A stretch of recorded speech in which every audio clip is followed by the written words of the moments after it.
Meet Avery, a teacher. Several students in Avery's class shared that they are experiencing dating violence. During a professional development course, Avery learned that dating violence involves aggressive, threatening, or manipulative behavior in teen romantic or sexual relationships. Teen dating violence can be physical, sexual, emotional, or involve stalking. It can happen in person or online, and impacts young people from every sexual and gender identity and from every racial and ethnic background. Teachers can support youth experiencing dating violence in several ways. This video will discuss how harmful attitudes can impact teen dating violence and what you can do about it. One helpful tool for understanding how harmful attitudes can lead to teen dating violence is something called the pyramid of violence. This metaphor illustrates the building blocks that lead to teen dating violence. The foundation of the pyramid is harmful attitudes. Attitudes refer to how a person generally thinks or feels about something.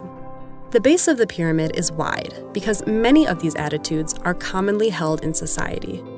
They're so common that we don't often think consciously about them, and we usually accept them as the norm.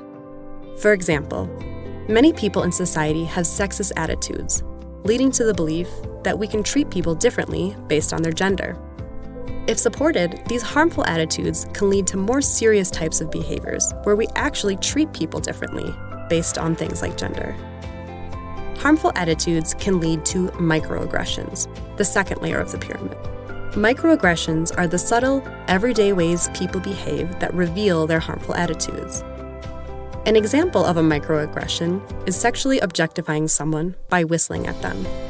Microaggressions are harmful because they can negatively affect someone's mental and physical health. However, because microaggressions are subtle, they can be hard to notice and address. If someone commits microaggressions and no one intervenes, those behaviors can escalate to harmful verbal expression, the third layer of the pyramid. At this layer, harmful attitudes become even more noticeable, like making rape jokes.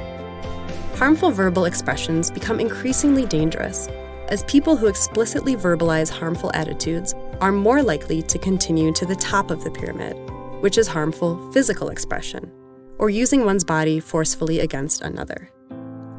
Harmful physical expression is at the top of the pyramid because there are fewer people who commit these acts as compared to the base of the pyramid. There are various types of harmful physical expression. One example is sexual dating violence, where someone forces their partner to engage in sexual activity. Of course, not all youth who hold harmful attitudes will engage in dating violence, but some will. Violent behaviors do not suddenly emerge without warning.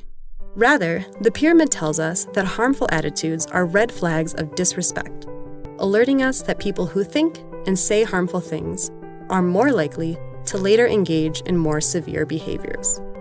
In other words, not all harmful attitudes lead to violence, but all violence starts with harmful attitudes. If we can address harmful attitudes and intervene at lower levels of the pyramid, we can help prevent youth from potentially engaging in more severe forms of violence. Teachers can start by identifying harmful attitudes they see and hear at school. Let's talk about how Avery did this when he overheard a conversation in the hallway. One of his students, Remy, said he told his girlfriend, Jalen, "You either start wearing dresses or we break up. I won't date a frumpy tomboy." Remy's peers were nodding along and replied with, "You tell her, Remy." Avery recognized that this was an example of harmful attitudes manifesting as harmful verbal expression. Avery knew it was critical to label that behavior as sexist, and then help his students understand why it was harmful. So Avery said, "Hey Remy, why do you get to make that choice for your girlfriend?" Remy didn't really know, and Avery explained that those types of comments come from sexist attitudes we may hold without even realizing it. Avery then challenged Remy and the other students to question why we think it's okay to tell our dating partners what to wear.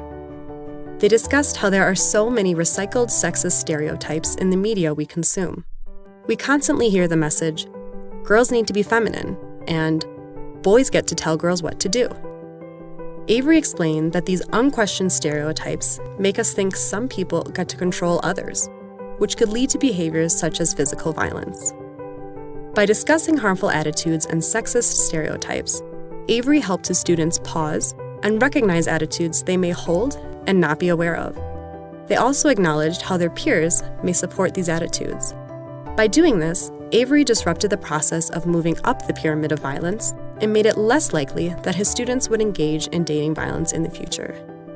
At lunch the next day, one of Avery's students shared a video about interrupting gender stereotypes with his friends. Remy also apologized to Jalen. Avery now realizes that by taking relatively small actions on a daily basis, he can make a big difference in his students' lives.